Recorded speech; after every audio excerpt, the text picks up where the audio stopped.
Sir உங்க wife என்ன sir பண்றாங்க? அவங்க ஒன்றும் பண்ணல சார், சும்மா தான் வீட்டில் இருக்காங்க. ஹவுஸ் ஒய்ஃபா.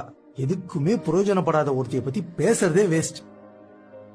சார் உங்க ஒய்ஃப் டெய்லி காலைல எத்தனை மணிக்கு எழுந்திருக்காங்க? இன்னும் ஒரு 5 o'clock எழுந்துப்பாங்க. எழுந்ததுக்கு அப்புறம் என்ன பண்ணுவாங்க?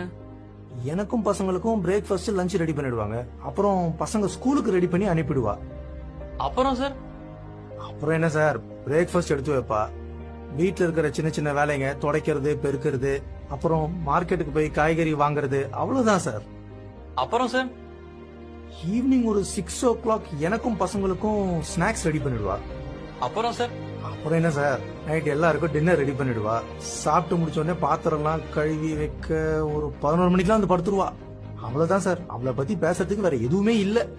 என்ன சார் காலையில 5 மணிக்கு எழுந்து நைட்டு 11 மணிக்கு தான் தூங்குறாங்க. ஆனா நீங்க என்னன்னா அவங்க